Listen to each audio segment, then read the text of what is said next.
So guys, at ito na nga yung katuloy ng project natin na Mrs. G. So ito na yung part 2 at ito nga pala yung mga i-install natin na pyesa. So na-repaint na ulit tong fairings natin, si Joson yung nag-repaint. Mapapansin nyo, mayroon tayo ditong kawling na carbon skinning siya. Tapos yan, maglalagay pa tayo ng sticker dito na Mrs. G.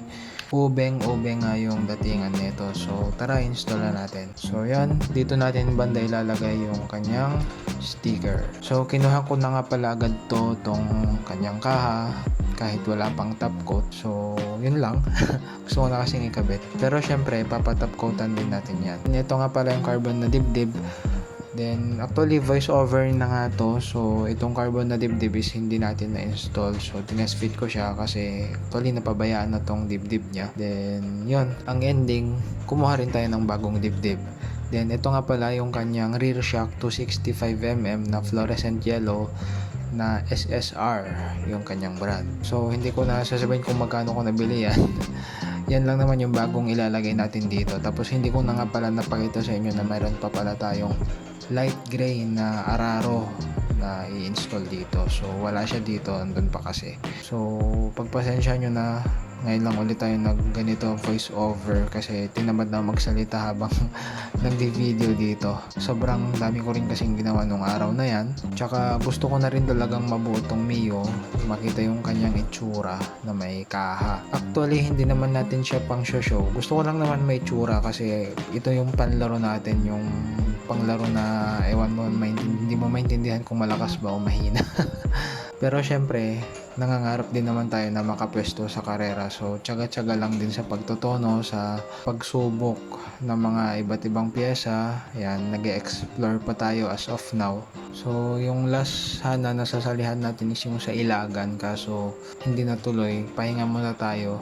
Tsaka, tight na rin yung budget natin that time. Kaya, pinalagpas na lang natin. So, aabangan ulit natin yung mga susunod na laro. Susubok lang ulit. Tignan natin kung may pinagbago tong ginawa natin dito sa kanyang set ngayon. So, yun lang. And by the way guys, more on time-lapse na lang yung pag-i-install ko dito kasi yun nga, voice over na lang din to. So, hindi na ako magsasalita masyado. Enjoy nyo na lang yung video. So guys, ito na nga pala yung kanyang Araro. Ayan, tinetest fit na natin. Ayaw mag-test fit kasi nga sira-sira na rin yung ating footboard. Sabog na yung mga ibang pagtornilyuhan lalo dun sa may gilid. So hindi mag-fit tong Araro. Tapos lalo na tong kanyang dibdib na sayang pa naman kasi si boss na Taraki yung nag-carbon dito, nag-carbon skinning. Bayaan kasi natin, so naibilad siya sa araw ng matagal, tapos naulanan lang, tapos naiinitan ulit, maghapon nabibilad. So sa tingin ko na kumunat yung kanyang plastic or parang lumambot, naluto, so na-deform siya. Kaya medyo hirap tayo mag-fit ng mga bagong kaha dito. And lalo tong leg shield sa kanyang harapan, so sobrang hirap ikabit. Then napalitan pa yata yung stay bracket natin ng stock kasi yung stock neto dati is tabas, pang Mio 1 nakahanap talaga siya. So nagtabas ulit tayo and yun, nag-fit naman siya. Then yun, nagpalit na rin tayo ng dibdib dito. Mapapansin nyo wala na yung carbon. So wala na talaga yun, na deform na yata or di ko sure, or kailangan lang din siguro natin magtabas dun sa may bandang paglipan niya. Yan. So nakabit ko na siya guys, and ulitin ko nga, wala pang top coat to. Gusto ko lang ikabit at makita yung itsura niya. Kinuha ko agad kasi hindi pa na top coatan ni Joson.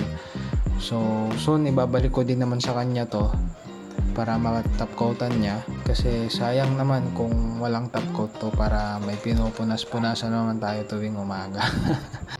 And dyan na nga guys, time-lapse ulit. In-install ko na nga itong kanyang rear shock sa likod. Mas mababa, 265mm yung haba niya. And mas matigas, mas stiff yung spring niya ngayon compared dun sa dati. And yung YSS nga pala na rear shock natin is nandun pa kay Oswa, kulay pula yon. So nag-swap muna kami pansamantala, kaya yun yung pinalitan natin dito, yung rear shock na stock, malambot na kasi. So tingin ko mas okay to, itong mas matigas at mas mababa na shock sa likod. So So testing pa lang naman, makikita pa natin pag magtotono tayo. So abangan nyo yun guys, may inaantay lang din pala tayo na pyesa dito para sa Mio bago natin itono. And hopefully, kung satisfied naman na tayo dun sa takbo niya, pwede na ulit tayo ilaro natin. Try lang ulit. So yun, after ko ma-install nung mga pyesa, ayan, ito na nga yung kanyang kinalabasan. So marami pa tayong papalitan dito.